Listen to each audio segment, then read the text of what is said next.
Okay. All Oh, I thought I right, stopped it. Okay. Uh, it's going. Okay. Yep. Welcome to the planning board meeting of May 4th at 6:34 p.m. And Emily, would you read the prelude, please?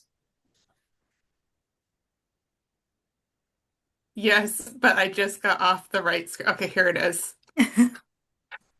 Certain meetings normally held at the municipal offices are being held remotely with adequate alternative means of public access and, where required, public participation provided in accordance with House Bill number 62 of the 194th General Court, which extended the governor's March 12, 2020 order suspending certain provisions of the Open Meeting Law, Mass General Law, Chapter 30A, Section 20 until June 30th, 2027. Remote meeting in accordance with National Law, Chapter 30A. Anyone intending to record the meeting must identify themselves to the clerk and provide their name and address for the record.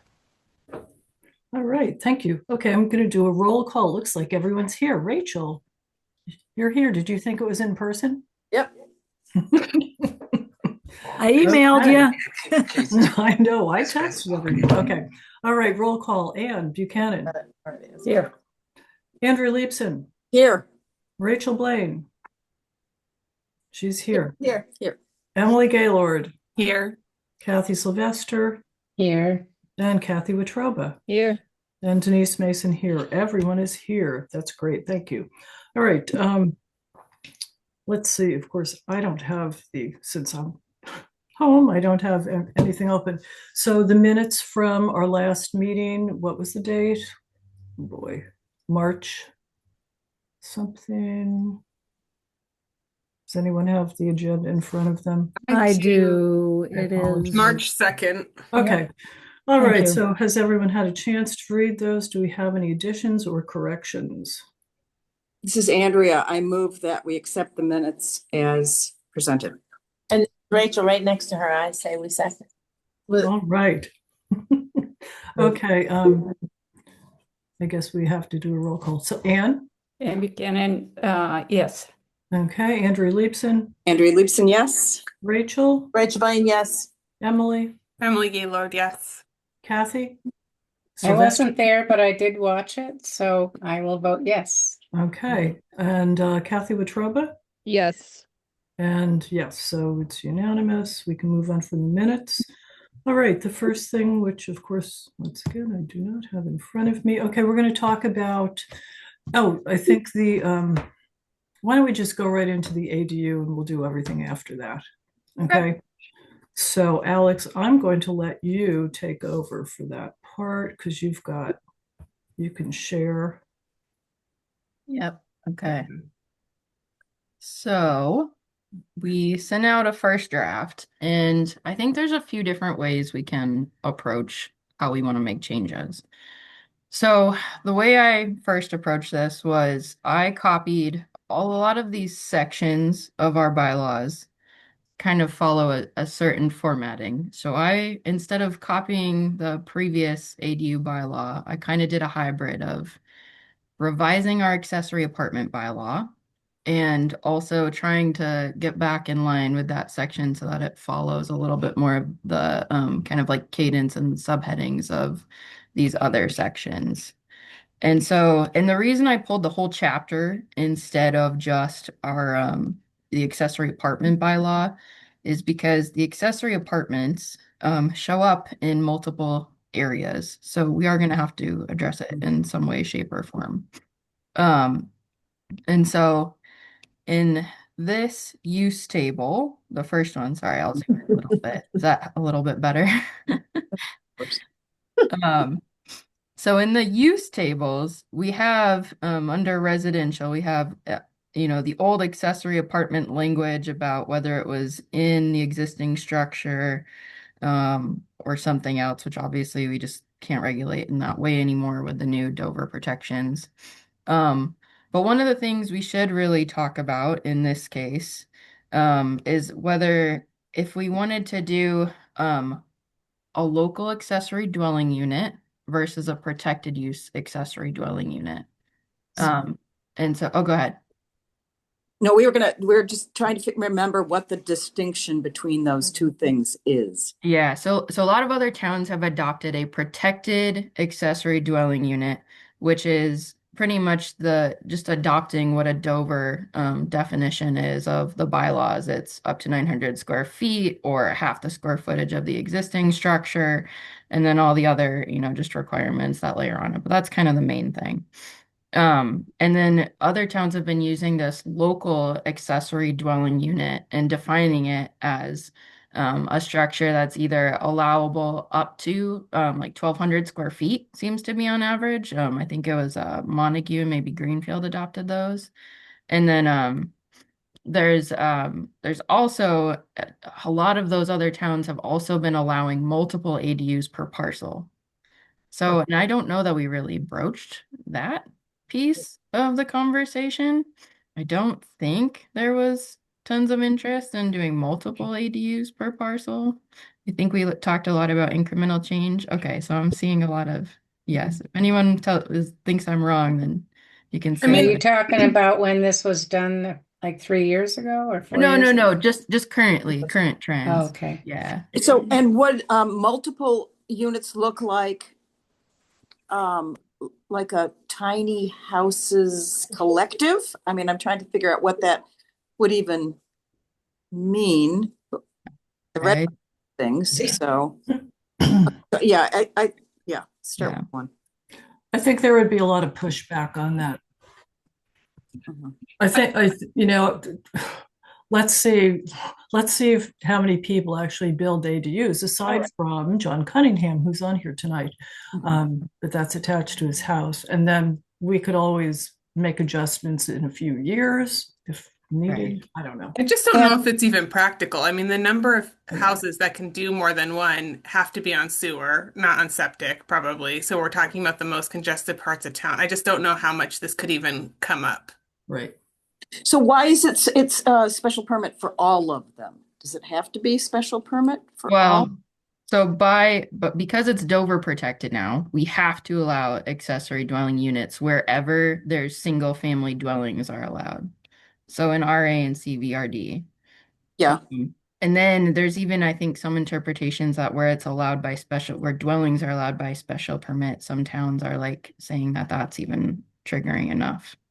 So the point is that they'd have to come into planning board to say, I want to build this, or in every single area of town. Well, so if we get rid of the local, right, then we're just left with protected ADUs. And then what I did in the definitions further down was we talked about maybe allowing by special permit a larger than 900 square feet or half the square footage up to 12,000 square feet. So this would be 1,200. saying then that, 1,200, Yeah.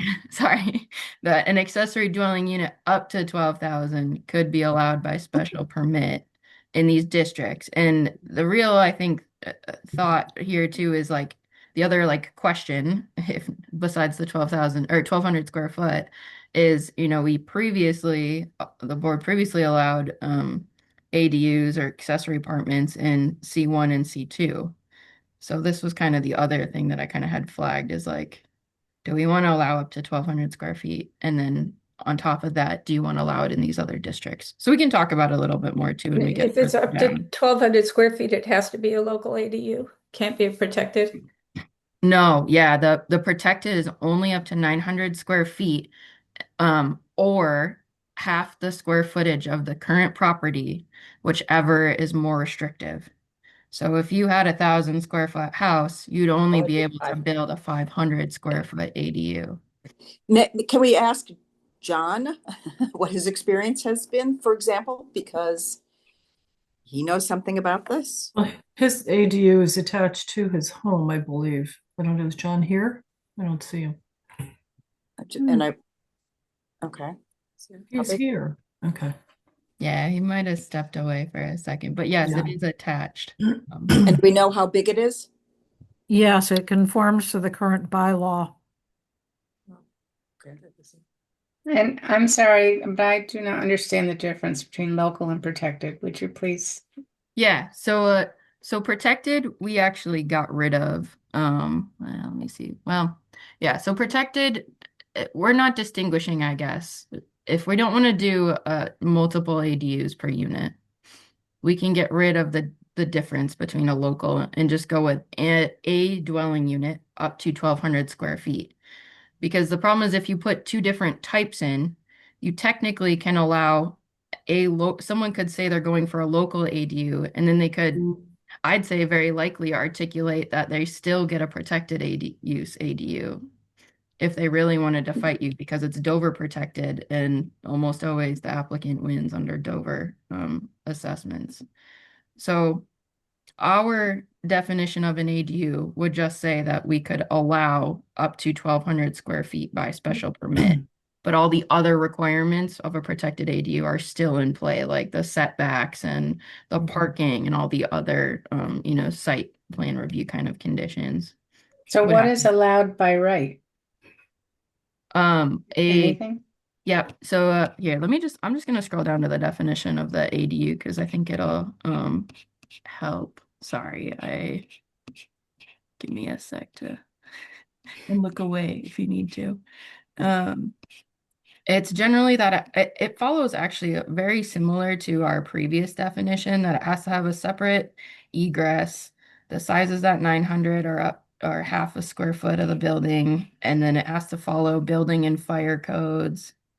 And that's all by right then, you're saying? Yes, it's all by right. And so Even if it's detached. yeah, and you have to Yeah. look at both the Dover protections, MGL, and the Mass Ready Act, which also kind of layered another set of requirements. I had it better, written out in one of the other sections. Let me see if I can get to it. 3910. Thank you. Yeah, I knew it. Question. And this got really weird formatting when I converted it to Word, so sorry. We'll clean it up before it goes out, but yeah, there it is. Okay. So the definition, accessory dwelling unit, and this is straight from the state. It's actually, and it's also, I just edited the accessory apartment.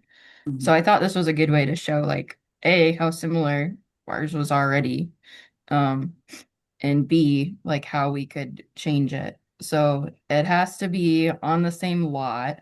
It is subject to dimensional and parking requirements. Does have to maintain a separate entrance. It has to meet safe egress. It's not larger than 1/2 the gross floor area of the principal dwelling or 900 square feet. Whichever is smaller. And I just deleted out from our previous one, the excluding the unfinished attic, basement, garage, and porch, because Yeah. I think it's better to just let state code dictate what it means by gross floor. I think it avoids some confusion. And then this third bullet was from like the model bylaw. It says subject to such additional restrictions as may be imposed herein. And in no case will the ADU be larger than the principal dwelling. I deleted that part out. We could add it back in, certainly. But I thought in the case of like, if somebody did have a relatively smaller home and they wanted to put an ADU, maybe that was a reason to have it. I don't care. Whatever the board decides is totally fine. But I made sure to add back in, provided that only one ADU on a lot may qualify as an ADU. And an ADU up to 1,200 square feet may be allowed by special permit. And an ADU that is non-conforming to zoning shall still qualify if it otherwise meets the definition. And that's generally just to like protect anyone if they had a garage potentially that was pre-existing non-conforming, and they wanted to convert it if it was in the setbacks or something like that, they could do that. Can I ask a question about something in 3910, which is just up above? Sure. In point 3, it talks about owner occupied. Oh, yeah. Do we need that? No, we'd have to delete that out. And I Okay. left that as a comment, like a board decision. We either can like keep with some minor changes or just adopt the model bylaw. I just figured that was a bigger conversation of depending on how much we change and deviate from the model bylaw.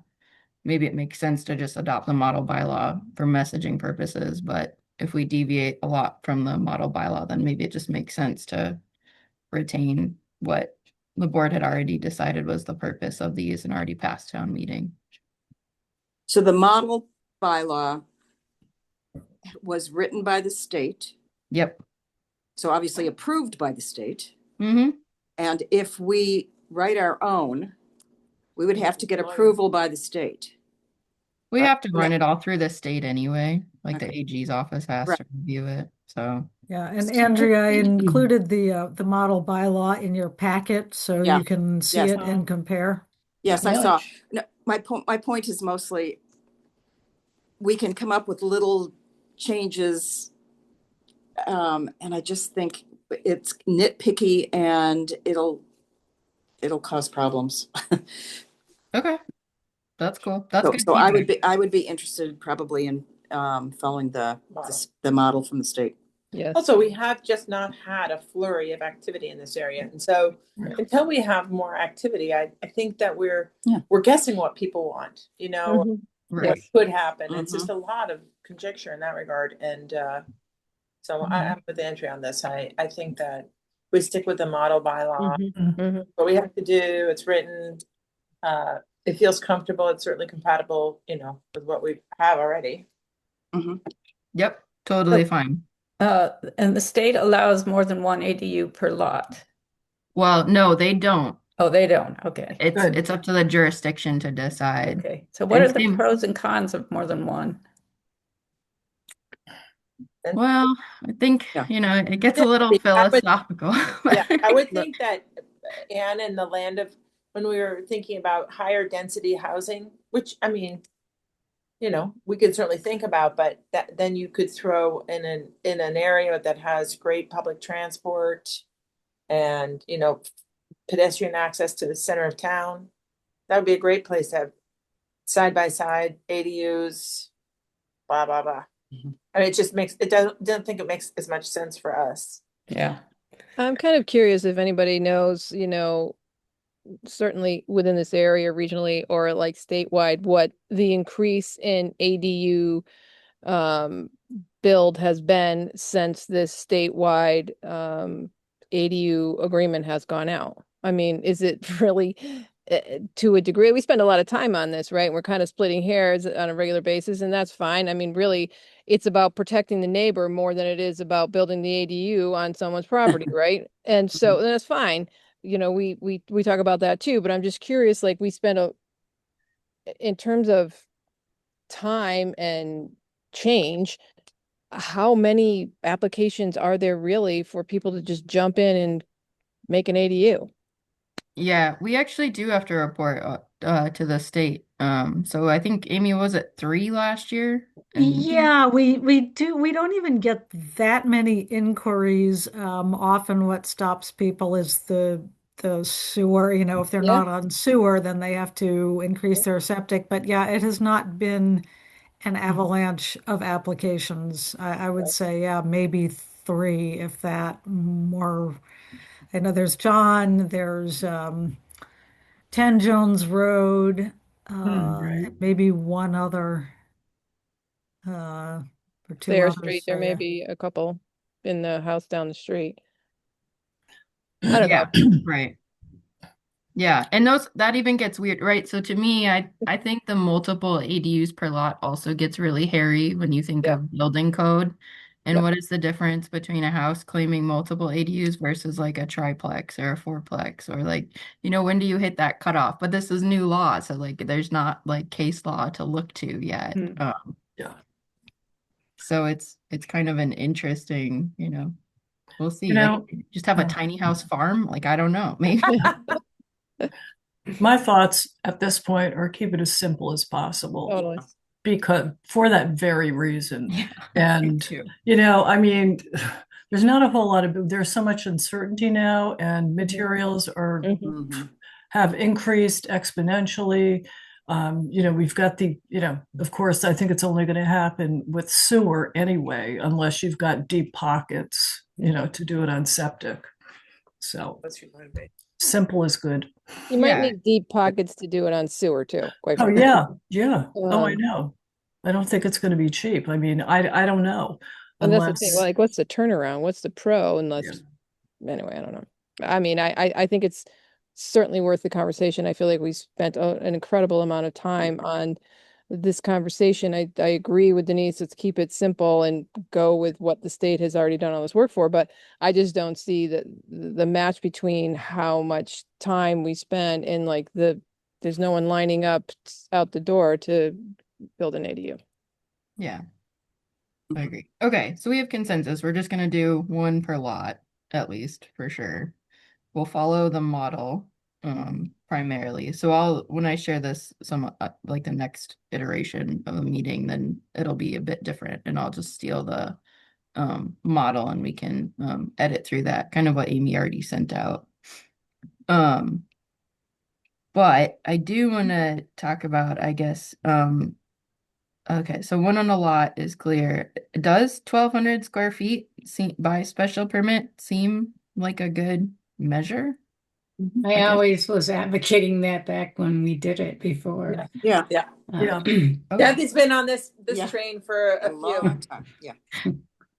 Okay. Well, that's good. I just want to make sure. And she made a good case for it. I think at the time, Mhm. incrementalists like myself were like, it's really big. But I think that as you breathe into it, you're like, no, that makes sense. That's actually creates a livable dwelling. 900 square feet is livable, but Yeah. doesn't have privacy. And do we want to keep in this ADU that is non-conforming to zoning shall still qualify?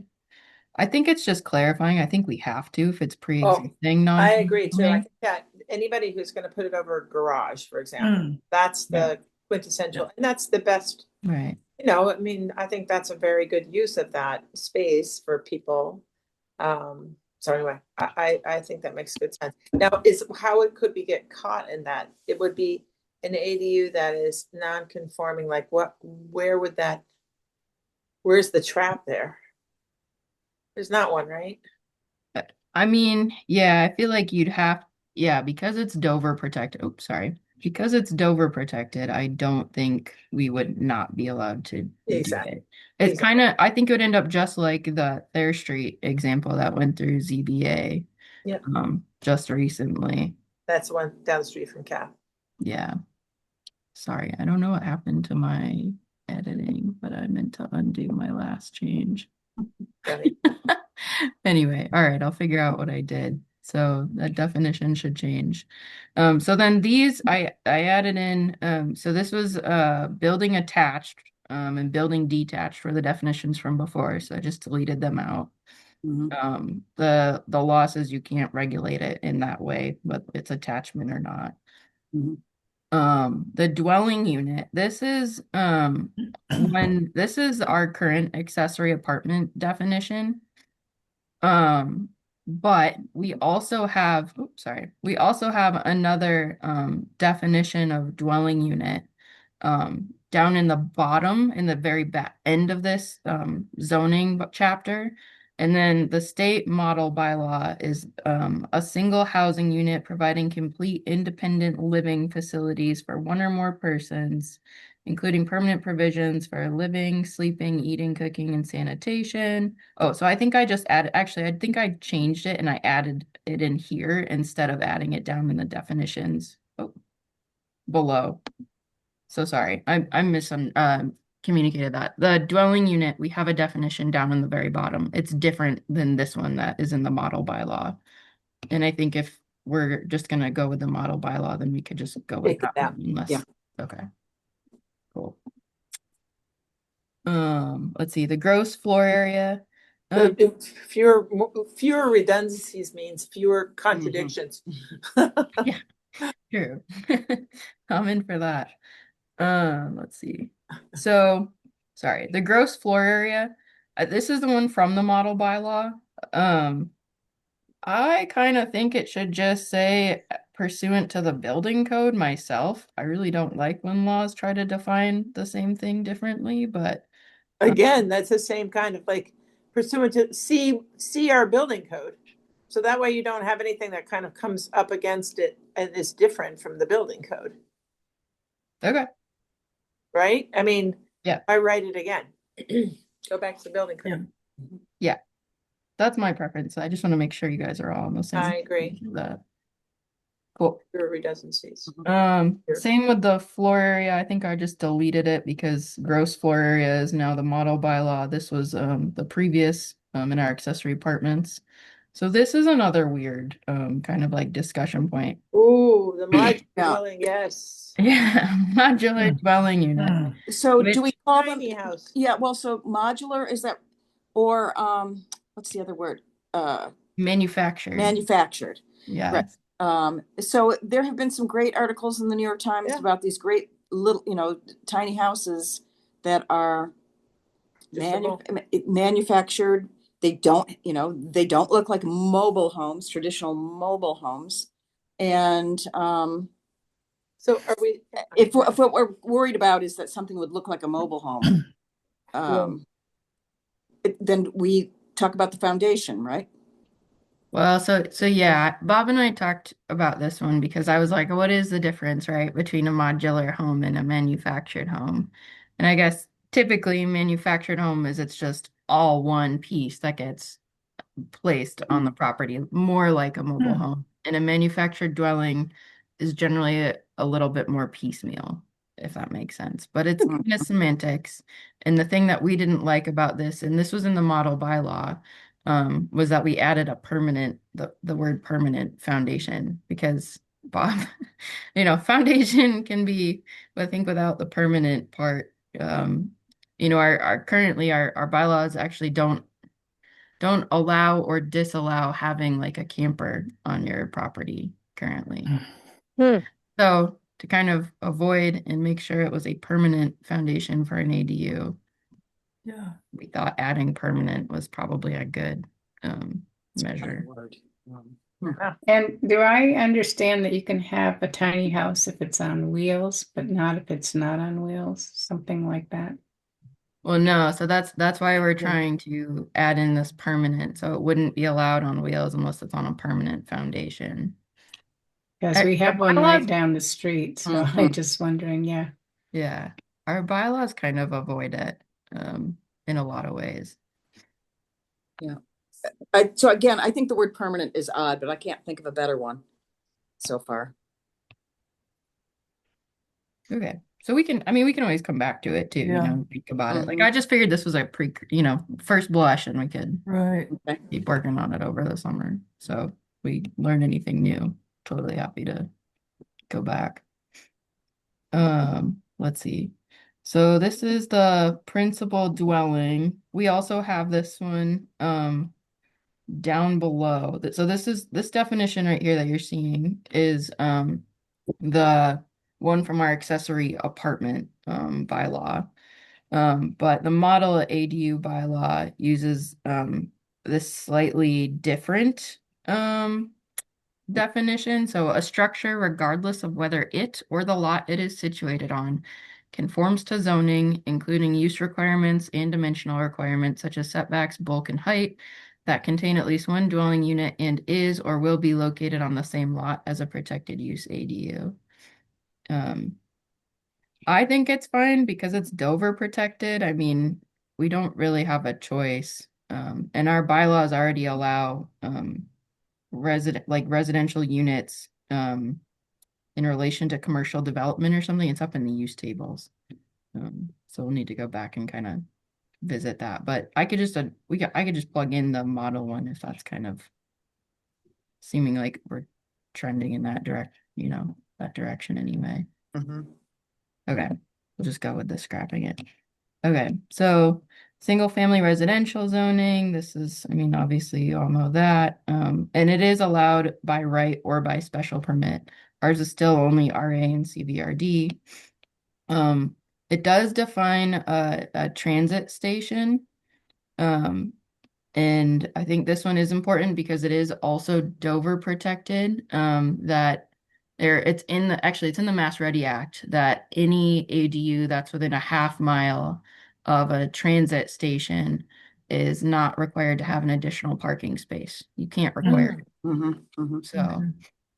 So that's why that's in there. And then, so this then goes to ADU requirements. So this is for any ADU whatsoever. So this I stole from the model bylaw. This is, has to maintain the separate entrance to building and fire code. Oops, sorry. And then, the state environmental codes, it has to meet Title V. I think that's pretty standard. Other standards, so this would be more of like kind of our localized like decision space, right? Is 1 ADU per lot. So I put it in the definition, but also down here, just so it's very clear. An ADU on a lot with a principal dwelling that is not a single-family residential dwelling unit shall not have more restrictive dimensional standards than those required for its principal dwelling. This one gets a little hairy, right? Like, so like in different districts, if there's like a watershed overlay or something like that, I thought maybe it would be good. The model bylaw used this language to have in there just as like an extra measure in case there are more restrictive dimensional standards depending on where the ADU is being proposed.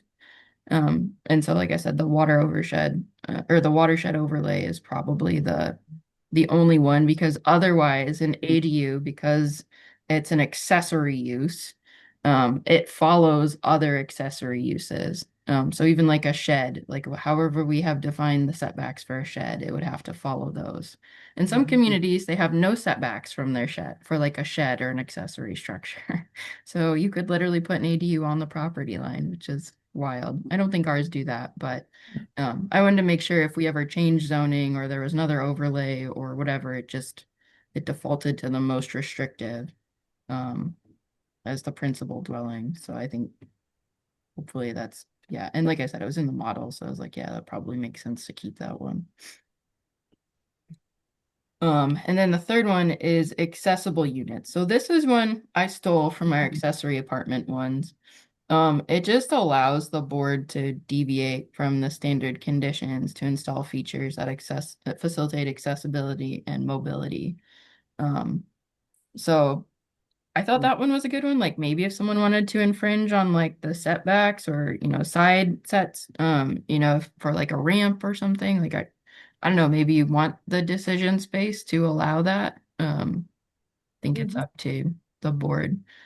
If you want to waive anything else, parking or whatever, or allow by, because if the bigger ones, if they're allowed by special permit, you could, say, yes, you can fringe on the setback by 1 foot through special permit. All the abutters get noticed, maybe that's a reason to waive that or not. I don't know. It's totally up to you all. Seems like a good idea.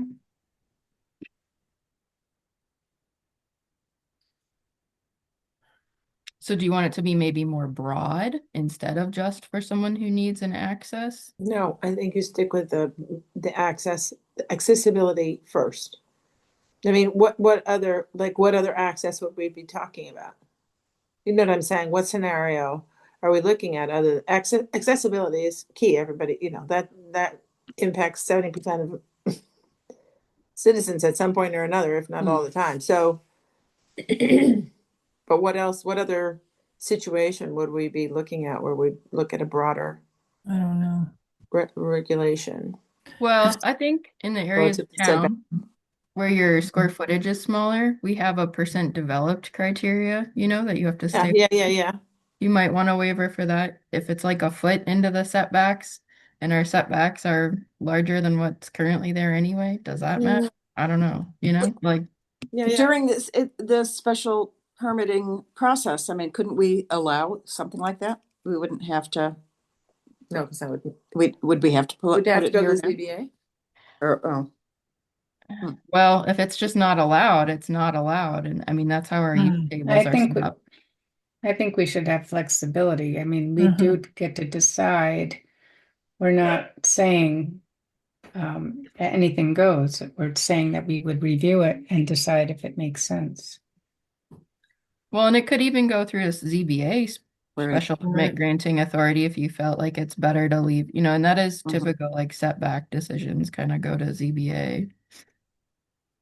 Well, okay, if you're building an ADU and you're building it for someone and you want it to be accessible, it shouldn't have a gigantic ramp because you're building it from scratch, and it should be pretty low, it should be much easier to get into. It would only be if you've already built it and then someone needs, then it needs to be accessible.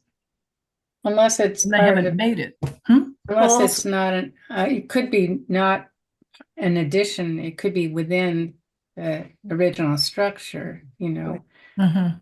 in which case they may need a ramp.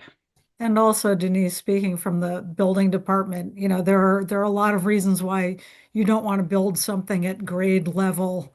You don't want your first Yeah. floor at grade level. That Well, can be yeah, a real true. issue. So you kind of have to raise it up. Yeah. Okay. Well, I can just flag it for now. We could just Yeah. think about it for a few weeks and we see, I'll dream about it tonight. Yeah, and if there's any other standards, that we want to impose too, this would, that's totally an option. And this standards area is kind of intended for any ADU. And then the next section, even though it looks a little goofy, it's 3940. And so it's ADUs allowed by special permit. So this would be the one that would allow an ADU up to 1,200 square feet, and it must meet the following standards. And this kind of these are the previous standards for the accessory apartments that were in there. It talked about it can't be larger than the primary, it has to be detached on a permanent foundation. And then there were other standards for that, let's see, separate housekeeping unit that functions as a separate unit from the original unit. Only one apartment will be created, which I just put in the general standards. Mhm. And then let's see, what is this one? Oh, let's see. Oh, this is just saying it has to comply with the setbacks and maximum lot coverage. So we could do that. If you wanted anything that's large to comply to existing, that's totally fine. So it kind of tracks back to that same conversation we just had. All right, so I'm looking at this in a residence with only one, with an ADU, only one can be rented. Okay, so what happens, somebody builds an ADU and then they sell the house, or they decide, oh, I'm moving away, and they rent both parts without having sold the house. I mean, we had stuff in there about, okay, if the ADU is no longer going to be used, we had to disassemble the kitchen and take everything apart. And that seems kind of Right. silly if you're trying to increase housing stock. So I understand about no short-term rentals, but couldn't two units in the same building both be rented? Yeah, I think that's fine. I just wasn't sure if this was a point of contention historically, so I wanted to make sure we talked about it. You know what I mean? I Yep. think the short-term rental thing makes sense, but Yep. Yeah. I just want to make sure we Mhm. touch on this because it was obviously very intentionally put in last iteration. Again, I'm thinking about if you build an ADU and then you want to leave your home, Mhm. what happens to the next people who live there? Yeah, I mean, I think we could, yeah, we could Yeah. totally delete it. I mean, right, people are landlords currently, it happens. We have Right. multiple buildings that are. I think the enforcement would be very difficult, and I think Right. it would just be one big lawsuit. So Yeah. I think it's fine. To take out, you're saying? I thought we did take that out. That's, Hmm. do you remember? Yeah, it's out Well, now. we had that whole conversation with that woman and her Right. renter. Well, that woman, they moved to Alaska or something. Moved to Alaska. That's all. Yeah, I was thinking Florida, He but said okay, Florida, and I was Alaska. thinking, no, Alaska. I mean, that's because we Yeah, had who would go there? I don't know. But I thought we did take that out. Anyway, I mean, my memory's so bad, but Anyway, it's out now. That's we good. did talk about it a lot.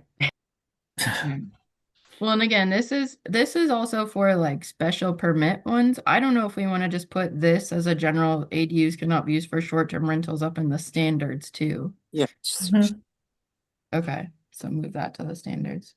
All right, I'm gonna just make a little comment quick. A lot of this goes back to enforcement.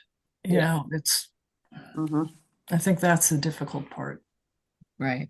Well, and I think so we don't really mention bylaw like short-term rentals at all in our Mhm. I know, ordinance. we need to work on that too. Well, And you have to yeah, define, yeah, someday we should, but you know, yeah.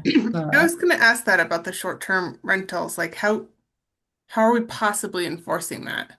I know. I well, got a special permit. I'm Yeah. probably the only one in town who has a special permit for doing there that. are like 5 to 10, I think, out there that I've seen that I was like, I have no idea what code they're citing. So just keep that. I'm glad it's recorded, Kathy. That's what I have as the first one. yeah. Yeah. So sorry, Emily, go ahead. What were you saying for the short-term rentals? I was just saying I don't know how you enforce it. Like if somebody wants to do that on their own property, like it just seems hairy. Well, it's a written complaint to the zoning officer, who's Bob. And we have had a couple actually. Someone was actually doing one of those tent campsite rentals on the property. And so the neighbors were upset. And then we've had another verbal complaint that was, someone living in the trailer on their farm. So it does by a neighbor. So like We've got people living in a bus on our road that, for whatever reason, they can't seem to get them out. yeah. Guess Well, I'll we have to can, ask and yeah, you Bob can also again. consider taxing short-term rentals, but I don't know if that's your decision Yeah. or if that's a select board thing or It's how that actually works. state law, so Yeah. it would be taxed if It we would be actually taxed. did Hey, that's start income. tracking. Income for the town. Yeah, Well, but that's we like a have to whole other pay. section of bylaws, right? Don't do that. Mhm. Rentals. So, okay, so to be discussed further. And so the other one that was kind of a carryover from the accessory apartment that I left in here for discussion at least was the exterior changes must conform with the single family character of the neighborhood. I think that would open the town to litigation, so I would suggest deleting it out. We don't have design guidelines, which are usually required. Right. To like define what character of the neighborhood is mhm. Yeah. and sorts of things. One little house on Nantucket. Okay. I just want to make sure it wasn't like I said, a contention from the past. Let's see. This talks about an addition to the accessory is not really applicable anymore. This was an interesting one too. The accessory apartment shall have no more than 2 bedrooms. I don't know if we care or could regulate it if it was a protected use. You probably could if it was special permit, but I don't know. I just wasn't sure. Again, another very specifically single sentence like requirement from the past, so I wasn't sure. I would take it out. Cool. If it's not part of the state model, take it out. Yeah. Yeah, it's not. Yep. Cool. Okay. And then this was just, special permit procedures. The building commissioner will administer and enforce the provisions. I think I can delete that one out. I just left it in as a reminder to myself to make sure. I think it's in the chapter, like in somewhere bigger and broader over the overarching chapter. I just wanted to make sure I double check. And if not, I can leave it in there. It was in the model bylaw anyway. And then this is just the procedures. Obviously the procedure previously talked about a notarized letter of the application from the owners. And this really just kind of talks about our normal normal process otherwise. I just wasn't sure if you'd want to see anything else in particular, or request an applicant provide anything else. You can, but just wasn't sure. Oh, I would go through the regular special Right. permit process. Special permit building codes. Yeah. Yeah. Cool. Sounds good. So I think that's pretty much all in this section. I just want to jump back, if you guys are okay with it, real quick, to one of my earlier land use things. So I think one thing to keep in mind as we have this conversation is that we do have this dwelling unit incidental to commercial or industrial. So that's why I kind of flagged it with this kind of these two special permits was we kind of already allow it anyway. And I think the difference by saying you'd allow it by special permit is you'd allow the higher gross floor, the 1,200 square feet in those districts, in addition to the.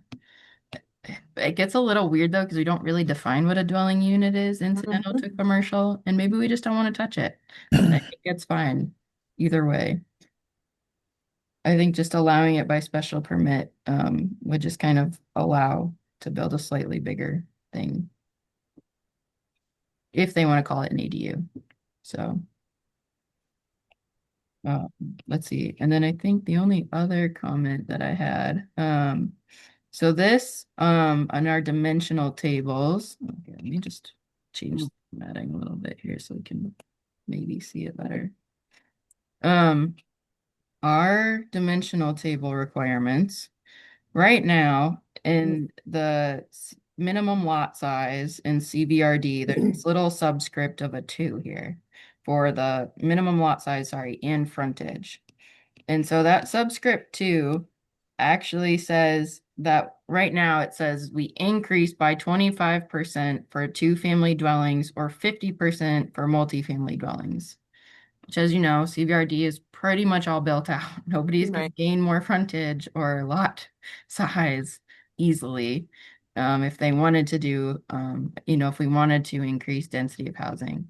So I suggested at minimum we delete it out because I don't think it's really that relevant anymore. Yeah, I would agree. And then if you wanted to stack like a density thing on top of it, do we want to allow people to decrease their frontage and their lot size by, say, like a metric by special permit? And I don't know if it should be actually the planning board or if it maybe should be the zoning board. This would have to be a conversation, obviously, with them. Yeah. And Might be ZBA. So Alex, this may be jumping ahead, but was any of the information that the Conway School, when we were talking about, possible zoning changes, have you put any of that in here, or is that just That one right there. another conversation? That one is the frontage. Yeah, well, yeah.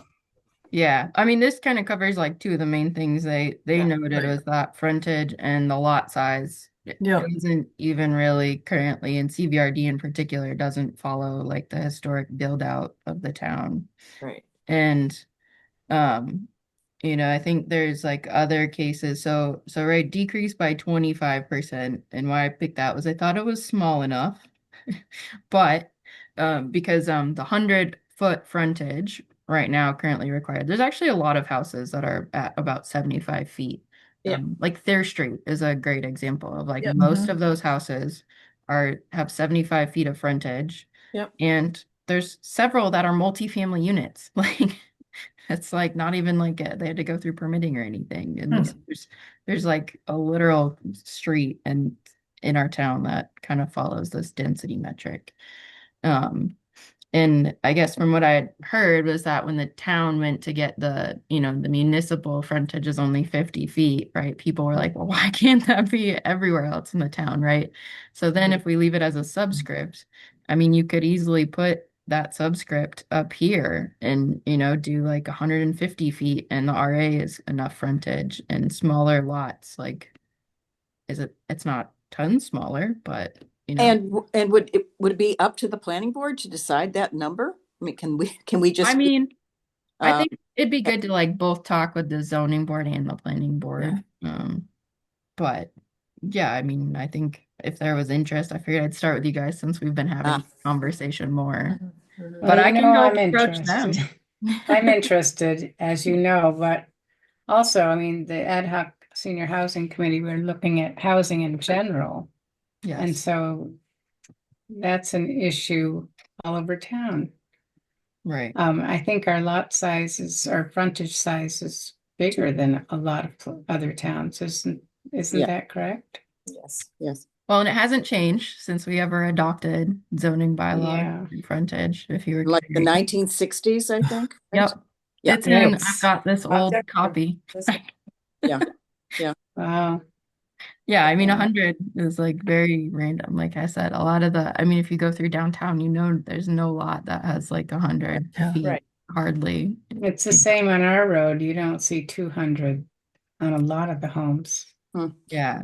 So did the Conway School of Landscape Design have a specific figure that they recommended? I'll have to go through and check. I don't know that they actually recommended that down to that wire. They just said on average, this Yeah. is size and typically of other parts of the town. So, If I'm remembering, I thought they might have had something about percentage, but that's just my memory, which isn't good. Anyway, we Yeah, can and then- look it up. Okay, good, because I think that would make sense to reduce that, Mhm. so that there's more room for buildings. Yeah. okay. And Uh, nobody would notice. Cool. All right, I'll make sure to pull those numbers by the next time we have this conversation.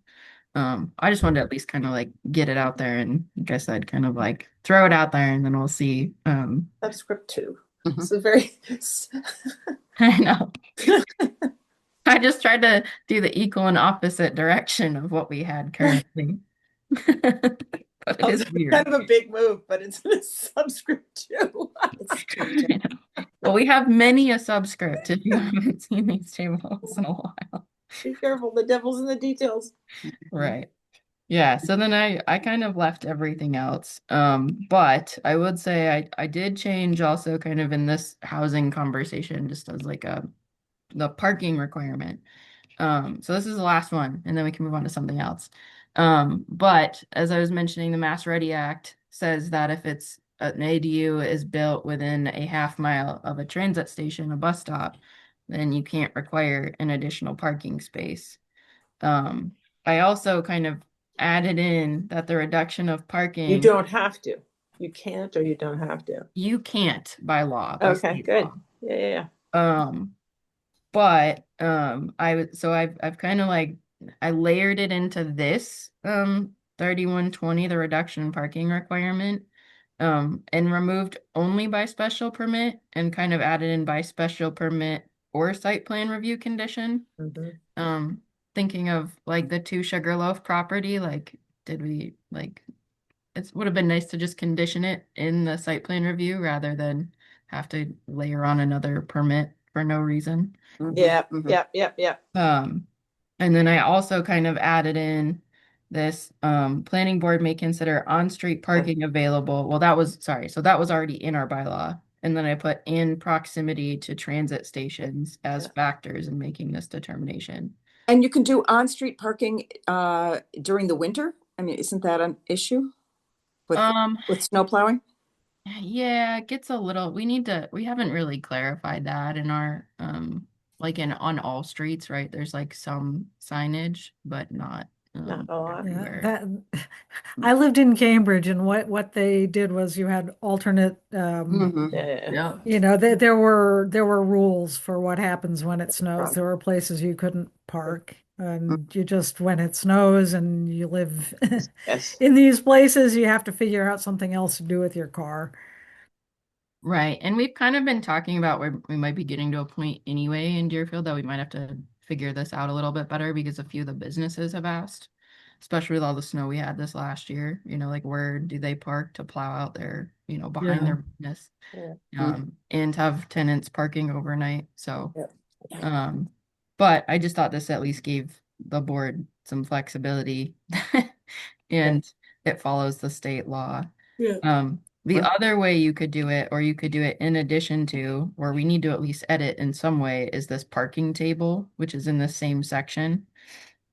So we could leave it as like the board gets to make the decision and allow waivers. If it's a special permit ADU, so if they're trying to go for a bigger ADU, the board could likely, potentially condition it in such a way with a waiver, or you could just straight up say a reduction of 1 space for all dwelling or for all types of dwellings, not even just ADUs, within a half mile of a transit station, is allowed. So in this, I put in there mostly thinking about senior housing. like our senior housing project is required to have, I think it was either 75 or 85 parking spaces. When Oh we my first God. did like a zoning That's look nuts. at it and what the For waiver. how many units? Well, I think at the time it was 30, so it's because, right? So I think they were suggesting 30, and you need 2 spaces per dwelling unit for multifamily, plus a half space per visitor. So you're at like 65 to like, like to like 75 almost, so it's like, is that really necessary? And No. I know there's different articles on the warrant now, but like, that in effort of, decarbonization or greening, we have some of those other, like kind of like trade-off things that, the board's adopted historically. That has like sustainable design criteria that kind of gave more leniency in one way or the other, for a developer doing a certain thing. So I just put it in there as like we could, but we don't have to. Like whatever way you want to go about it is fine. I think, like I said, I think layering it into that waiver that by special permit or site plan review above is really as fine as and upholding the state law, which we have to. You could get there the same way. This would just allow it for all other dwelling units relatively in the CVRD. There's not really any bus stops in the RA. So doesn't matter. Are we going to be able to do it anyway? I don't know. Like, There's a bus stop right down the street from me on 5 and 10, actually. And there's stuff down the street from us. Yeah. So there. There's a couple. Yeah. Okay. Oh yeah, I'm a mile from 5 and 10. Yeah. Not as the crow flies, but yeah, crows aren't going to be living there. Yeah. So anyway, we can think about it. Okay. Like I said, we don't have to like make any decisions now. But it was just like you could be very upfront about how it works, or you could just say like, yeah, within a waiver and knowing special permit and site plan review, also like do all the abutters notices so people are aware and all that sort of other stuff. And it is still protected at the state level if it's just a ADU. Are you trying to get this done for fall town meeting? Yeah, it'd be like a fall town meeting schedule, I think, is the intent. Because we wanted to go through the Conway study, January to March. And so knowing it was March, there was no way we were going to make May town meeting. So There's enough. yeah. We don't need a longer meeting. Yeah, I think that's it. So this was just kind of the thoughts to kick us off. And you can edit in this SharePoint document or, send me notes or whatever, call, whatever. Great work, Alex. Thank you so much. Yeah, that's incredible. Yeah. A lot of work. And I'll update it with the model bylaw and I'll clean up some of the stuff we've already talked about. Okay. And I'll leave the ones we need to talk about more. Thank you so much. Yes, thank you. No problem. Gosh. Wow. Oh, looks like John. Yes. John? You're muted. We would let you speak. You would like to. Looks Hello, like am I through? yeah. Yep. Oh, Yep. I I having unmuted trouble. you. I had to switch to my iPhone. Just one thing I might want to remind Alex from the Conway Group in terms of encouraging more ADUs was to look at the excess capacity in the septic system bylaw. Yeah, John, we're going to recruit you for a committee at some point, but senior housing said they were willing to champion that and bring it to the sewer commissioners, who are also the select board. And I kind of preliminarily let all of them know individually that may be coming. So That may increase the number of interested people in ADUs if they don't have to expand their septic system. yeah. I'm sorry, Yeah. Alex. Who did you say was going to bring that up? I just want to get it in the notes. Yeah, thanks, Lily. Lily. Sorry, senior housing. Lily said she would bring it up to senior housing and they were going to talk about it. Thanks, Amy. Sure. All right.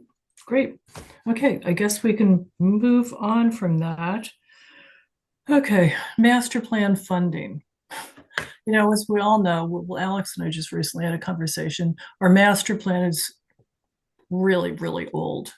But the question is, I think, what does it have? I thought it only had 5 sections, but it has 7 sections. And how relevant are all of those sections at this point? I mean, some committees have done a ton of work, for instance, open space. I mean, you've already done a plan, so that's sort of a plug-in.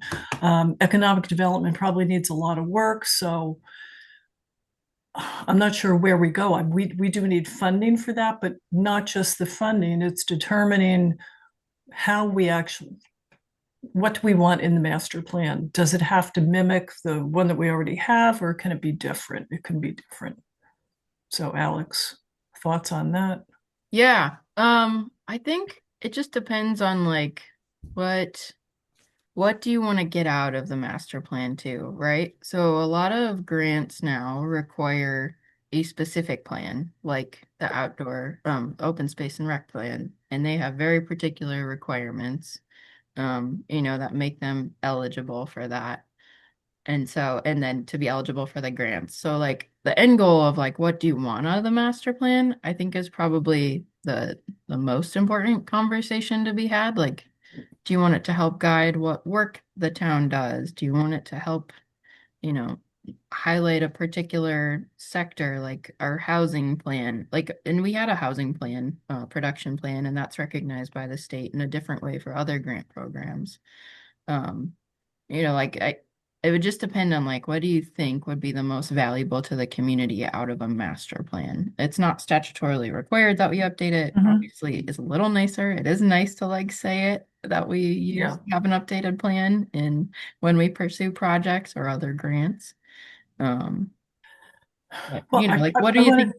Yeah, I'm sorry. I wanted to have a purpose.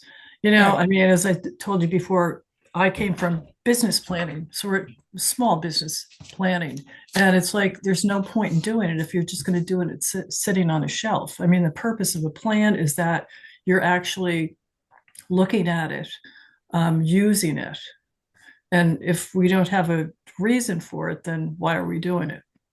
I mean, if it's helping for grant funding, something specific, I think that's useful, but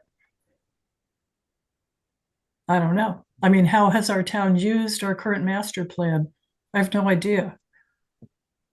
What do you think, Rachel? Well, I mean, the master plan did spur the original look into ADUs and housing production back in the 1,000 years ago. Mhm. That's how old it is, though. So that was, it helped us look at,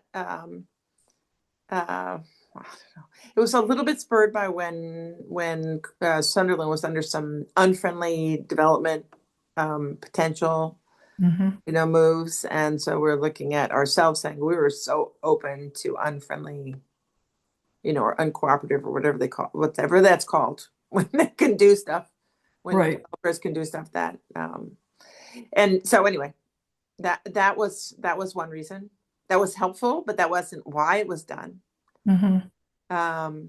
And I do think there has been a lot, like when the zoning, for instance, like frontage requirements, etc., when that was kind of plocked in, there wasn't anything that nobody looked at it again. Right.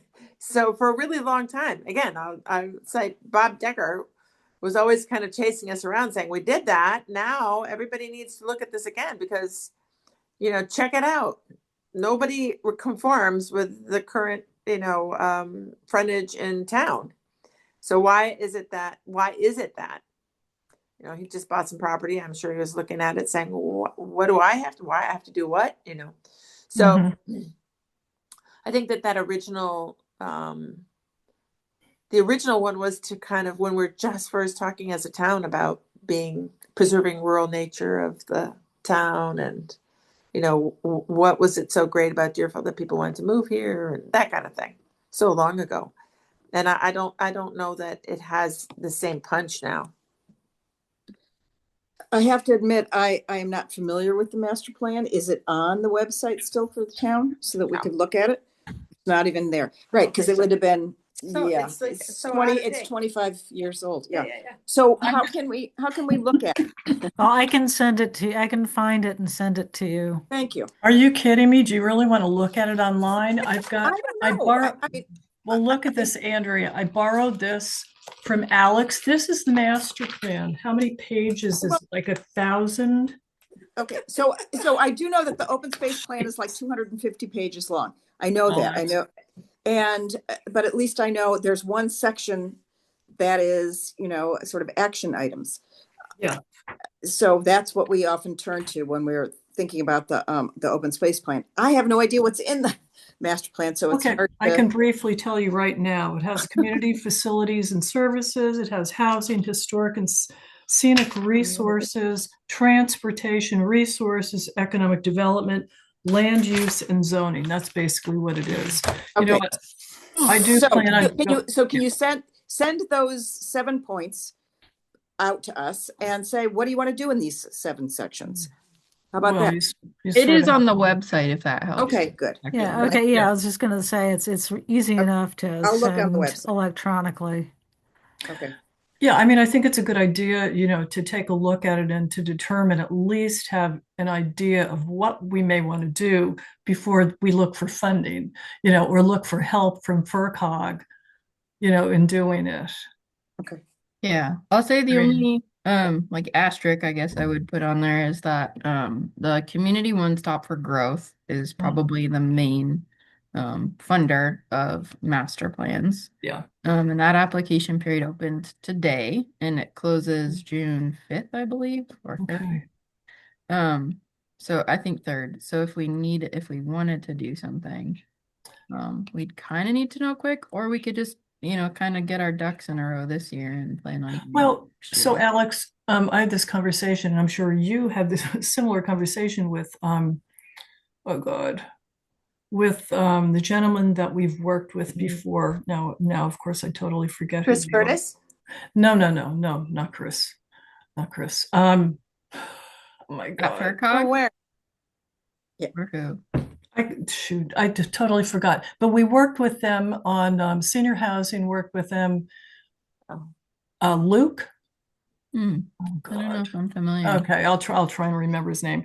Anyway, they were wonderful to work with, and I spoke with them. They actually got back in touch with me at some point, I think last year, and said, and they help with master planning, and they would be wonderful to work with. And I think you had a similar conversation. Of course, I can't remember their name. Right. So this is the consulting group that would. yes, Okay. yes, Okay. and they're really nice to work with. So Okay, good. And the point being that we won't have to come up with this all on our own. There are resources out there yeah, who could help. yeah. Because I don't think anybody here wants to do it on their own. I certainly don't. I think we all have enough to do. So I can't believe I can't remember the names. Anyway, okay. So Alex, how would you put in for funding if we don't know what we want to do? Well, I mean, we could just throw it in as like revamping our current master plan. I mean, those sections are pretty generous and like the content that, it would overlap with. Obviously, we know there's some shortcuts we could take with Mhm. the the open space in particular. We have ideas for senior housing. Okay. It's VHB. Luke Mitchell from Oh, okay. Yes. Yeah. So I mean, I think like I think it would be fine Okay. to go for it. I think we need to maybe you and I could go ask him if they have like Sure. a outline or how they normally approach it with communities. Yeah. And Yeah, maybe do a Zoom with him or something. yeah. Okay. And if we sneak in, well, wait, are we sneaking in a June meeting? Yeah. So then maybe we might need a really quick letter of support. Yeah. Or we could do it via email, I think, potentially too. Right. Okay. So Yeah, I mean, we did have a meeting planned for June 1st, but you are going to be away. Amy's going to be away. So I think the next time would be June 18th if people could make that meeting. Not I. We decided if it was necessary. So. And our agenda says July 1. Is that not correct? The agenda for today's meeting says July. The next meeting is July 1. I just put that on there. I knew it was a question. Oh, That's part of my, uh, I figured we would discuss it and figure out what's going to work. June 18th is a Thursday. what? I misspoke, sorry. It was not June 18th. It was The June 15th? 15th. Yeah. June Yeah, 15th. I can do that one. My June is kind of crazy. I'm gone at both the beginning and the end, but June Right. 15th works for me. I probably can't. I'm working in Springfield till 6, and Okay. I mean, I Yeah. might be able to come in later, but Mhm. I won't make a 6:30. Well, if we had a quorum, I I can mean, do June 15th. you can. Okay. Not I. Who else can do June 15th? I can. Okay, so 1, 2, 3, 4. So we'd have a quorum, and that's if we even need to have a meeting. I don't know. But I mean, yeah. I mean, if you're gonna do Yeah, it wouldn't be blankets, for the master plan because it's due before that, but it could yeah, be, we could talk about ADU bylaw stuff and continue that conversation. right, right. Okay. And then we have then the next would be July. And I know that gets tough. That gets into vacation time for people. It wouldn't be July 1st. July 1st is a Wednesday. Right. It's down I for mean, July 1st. the other option, we could maybe do it if you wanted to do it on a Thursday. We could do a joint with the ZBA and discuss the ADU bylaws if you wanted to, especially when it gets to the dimensional table situation. Yeah, we could do that. Yeah. So what day would that be? Mm. What day can we, let me look at my calendar. Are they the last Thursday or the third They're the Thursday? third Thursday, Okay, so Uh, okay. which is not great for me. Maybe the Yeah. 11th, or maybe they can come to something on the 15th. You know Yeah, what I can do? I'll start a poll and I'll throw out some dates and see what Okay. people can do. thanks, Amy. Okay. Yeah. All right. I mean, it's just understandable not everyone is going to be able to make it, but It's if- summer. I know, but if we really need to do, get through something, even if it's a short meeting, if 4 of us can make it, that would be great. So I guess I won't plan anything for then. Okay. All right. So master plan funding, approved projects update, and thank you, Amy, for doing that and sending that. I think you've got a spreadsheet. Sure. Yeah, I'm gonna get it up and I'm gonna share my Okay. screen. Hold on one sec. I gotta Yeah, get because I'm sure you're all wondering, people come to the planning board, we approve these projects and then say, well, what happened to them and what's going on? So fortunately, Amy's been keeping track. Okay. And Okay, can people see that? Yeah. Yeah. Yes. Okay, so So- they're not in any particular order. A few things I want to start by saying. So the Mass Leads Act extended by 2 years any permit that was in force in the tolling period. You can see that over here on this. So you'll see some of these dates. It's kind of crazy. Things that were approved later are actually expiring earlier. Um, and that would be why. So if you want to run through them, if you don't mind, I'll run through them quickly. Sure. To Sugarloaf, there, as we all know, demolition is complete. They have not put in other permits for building yet, but they still have some time. I'm sorry, I didn't get the decision expires in there, but I will get that in. And I'm gonna try and keep an eye on these things so I can remind people who haven't gotten started that if they are still planning on getting started, they need to apply for an extension. 81 Stillwater Road, I believe, is under construction, although they didn't check in with the Concom like they were supposed to. But Matt from DPW said he saw them starting the driveway. Okay. So that's something. That's the lavender farm. That's the lavender Right. farm. Yeah, so you approved a special permit for a long driveway. That doesn't expire, but his site plan Right. review. Okay. Yeah, that's the other thing. Special permits don't expire. They go with the property. Kip Camosa abandoned his shared driveway. Savage Farms, I forget why, but they had decided, I think it was financial or that it wasn't a good idea to build that enormous warehouse. And that expires today. So Oh, if they wow. want to do that, they need to come back. Okay. An ADU at 10 Jones Road. Sorry, there's more information on, what these things are. Yeah, that's okay. But yeah, that was completed, and that I believe we have given the certificate of occupancy for, so that's good to go. Yeah, the so Deerfield at Zero Little Meadow Road was their new dorm, and we decided not to require limited SPR, so that's gone. Sugarloaf Development, same thing. We already talked about that. Unfortunately, the old Volvo place that was abandoned by the applicant. He was worried about his business, so that's not happening. Eagle Brook Solar, those permits were issued and it's under construction. 160 Conway Road Solar was pulled by applicant. Mm. As we know, 67 North Main is under construction. Walters Propane, they applied for building permits. That was completed and permitted. The cell phone tower, I believe, is completed. I think they have to close out their Concom permit. Leary Lot, we know, is completed.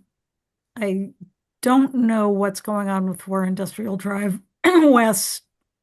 That was what was that? A special permit? No, that was site plan. I will check in with them and see what I can find out. And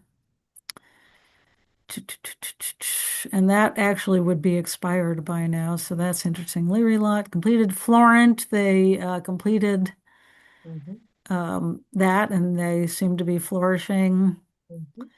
Deerfield Renewables is under construction. Yay. What is Deerfield Renewables? Why can I not remember that? That's Oh, the- that's the dump. Yes. The dump. Yes, they have been permitted. They should be getting going. And yeah, they've applied for their construction permits Yeah, there's stuff happening there. yeah, with lovely large fees to the town. So that's very nice.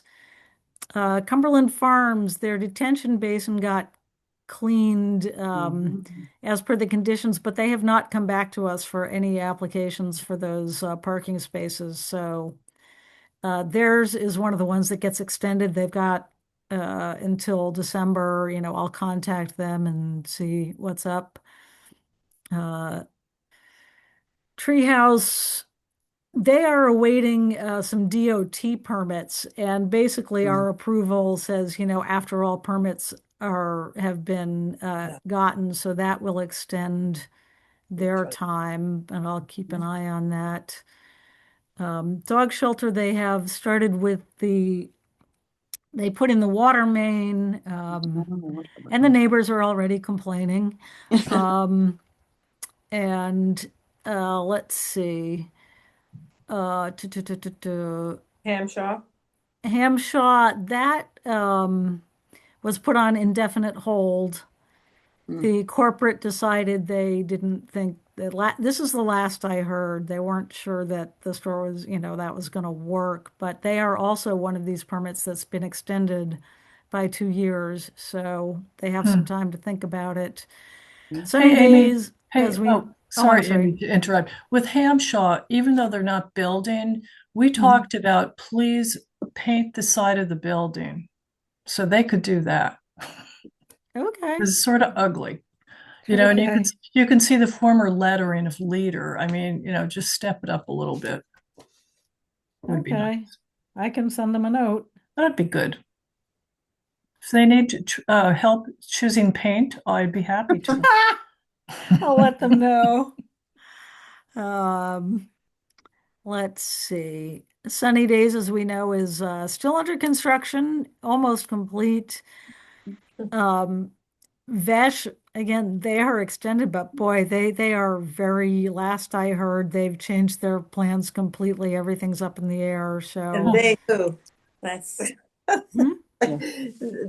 their ownership is so opaque, Uh, you know. Oh, Yeah, yeah, but the last time I contacted them, which was They were quite a while ago, yeah. they were just like, "No, we've changed plans. We're not going to do that." Blah blah blah. So This is that's why these, I think, I look at this and I say the Waltz propane thing was a great win because there were people there that were really concerned, and the meeting Oh, right.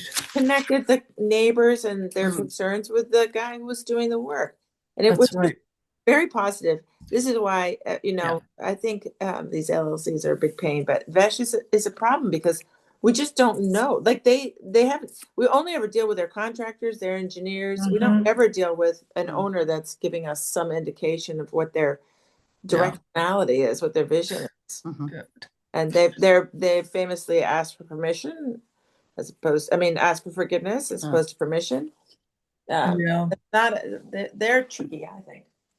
With Sunny Days, I think Ken is just waiting on Yeah. something for the grow facility from the cannabis people. Oh, yeah. And yeah, and Vesh, if they come back to us before they can do anything, which we didn't hold their feet to the fire last time, but if they come back to us before they can do anything, they've got to clean out that detention pond. Yeah. Mhm. yeah. And they're Yeah, amazing. which we made Cumbies do that, so Mhm. which they should have. So anyway, thank you, Amy, so much for doing that. It's Yeah, that's it's really great. nice to Sure, and like I said, I'm going to try and make a habit of looking at this Excellent. every so Great. often so I can remind people who might still be interested but haven't managed to get started that they Yeah. need to extend their permits. And let me stop sharing my screen. No, that would be great. Thank That's you. Oh. Okay, I hate so them. Old Frontier Solar Annual Report. Which one is that? Is that one I off of believe 116? Old Frontier. Which one is it?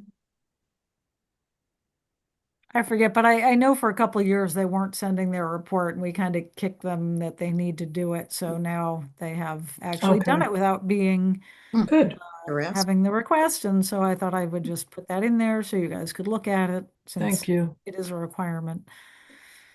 But that's what's good about you keeping a spreadsheet for all of this and doing reminders, because I don't think that had been done. I don't know for a fact. I don't think it had been done in the past. So Well, it's sort of one of those, it's not really like our job to do that, but I feel like if it helps, the town wants to see the development. So if we can make it as easy for them as possible, I'm more than Yeah. happy to, do what I can to further that. Yeah, that's great. So, gosh, well, it looks like that's it. Although I do have one question for everyone on the planning board. As we all know, town meeting is coming up and it's going to be a really fun time. It may end up being 2 Mondays. So get ready, bring your popcorn. Yeah.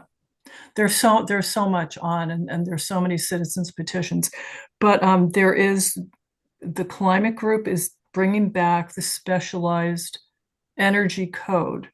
We did support that last year, and I'm just asking if the planning board, and that's okay, that's up to you individually, if you want to support that or not. If you do, I'll support that. I'm going to get up and speak to that, as I'm sure a number of people will be getting up and speaking about that. So I'll just take a poll. If you support it, just raise your hand. All right. Where's Kathy? She had to She get had to out. leave. Oh, she had to leave, but she supported last year, right? Rachel? I don't remember. Sorry. Okay. We're all It was unanimous last Yeah. year. Okay. Yeah. All right. Yeah. So, I mean, I think that's probably it. And there's certainly a lot of information out there about it. If anyone has any questions, let me know. I can put you in touch with someone on the climate committee. Someone. Yeah, someone. And Emily. yeah, and the Open Space Committee and the Conservation Commission have put forth a plan to create a conservation fund. You guys all wrote a letter of support. Yes. It's just so you know, that's also on the warrant. Right. Right. And people need to know that the money is there and it's CPC money. It's already there and it's just a one-time thing. It's not every year. So hopefully someone is getting up and speaking to that. Oh, yes, we have Yeah, a whole I'm sure. strategy. Good. Right at the Meet the Issues conversation, I talked to Julie, Oh, yeah. and it was, I mean, even like as someone who's maybe more embedded in town things than I even want to be, it was really valuable speaking to her. Like it's so much work goes into these things, and it's not like a decision made on a whim. And she answered every question so well. I was so impressed, and I mean, it made sense anyway, but it was clear that a lot of thought had gone into it. So I'm excited. It's all about being agile so that when land comes up, we don't have to wait a year to follow the CPC Right. calendar Yeah, it makes Well, in complete town meeting, pragmatic because sense. or town meeting. That's right. It gotta be voted at makes town total meeting. sense. No, it's great. No, I think there are a lot of really dedicated people who are volunteering their time for the town, and you guys right here. So thank you. All right. I don't know. Does Alex anybody? has her hand Oh, up. Alex. Sorry, I had to move from toddler room. But I just wanted to say there's one article for Elm Street. And just so you all know, Yes. as a bigger conversation, the Elm Street project, we're bidding it out, hopefully this month. We'll have a contractor on board in June, and then construction could start as early as July for the Elm Street project. And because the town did accept that $1 million grant in February, the improvements are going to go through the intersection at Main, North Main, and in particular, the improvements will go a little bit further on North Main. We'll be doing the sidewalk into a shared use path, and the town will actually be getting rid of the mid-block crosswalk over to the common. And so folks will need to flow through the four-way stop really in order to access that part. But I do want to put it out there that we are going to have to move the Eversource utility poles that are on the south side of Elm Street. There's 5 of them. And so one of the articles is essentially to allow the town to acquire rights and land if we need to put a bump out for the sidewalk around those poles. But the intent in our attorney's intent is to force Eversource to move the poles, and we'll get it done in one way or another. But just to make sure the town has the latitude to do the project effectively. And I've already kind of done a lot of outreach with a lot of the owners and stuff to talk with them about the project and provide updates. But if you talk with any of them and they're concerned or have questions, like feel free to give them my info. I'm in town hall and So Alex, will you be speaking to that at town meeting? I don't think so. I think Christopher potentially might be. Okay, so Christopher will. Okay. I know there, someone I was at the dump last Saturday, someone came up to me and was asking a couple questions and said that I can't believe that project, they're going back to parallel parking. It used to be parallel parking. Now it isn't. And I think it's going to be a big problem. So yeah, could get a little pushback on that, but that's life. Yeah, and it's true. I mean, we're losing 10 spaces in that Elm Street corridor, but I think as we presented last week or 2 weeks ago now, there's 68 spaces in the Leary lot. And we are trying to actually pave that additional lot that the town owns by Hamshaw and the railroad. Yes. Paving and striping that would also be really helpful. That would be great. So we'll see. And and Park Street is delayed, just so you all know that. Right. Yeah. We're still kind of waiting for any contracting and sign of life from the feds and for that. So we'll see when that actually occurs, but no real traction to date. Good. Okay. All right. Well, I move that we adjourn. Second. What a great idea, Rachel. Who seconded first? Well, I think Kathy had me by a hair, actually. Okay. And I'm sorry, Kathy L or Kathy W? I mean, Kathy S or Kathy W? Yes. Okay. Take a vote, Emily. Yes. Anne? Yes. Andrea? Yes. Rachel? Yes, yes. Kathy Sylvester? Yes. Denise, yes. I guess it's unanimous. We are adjourned. Thank you, everybody. I And thanks don't. again, Thank you. Alex, Bye, and Amy friends. for all your work. Bye. Thank Thank you all. you. Have a good night.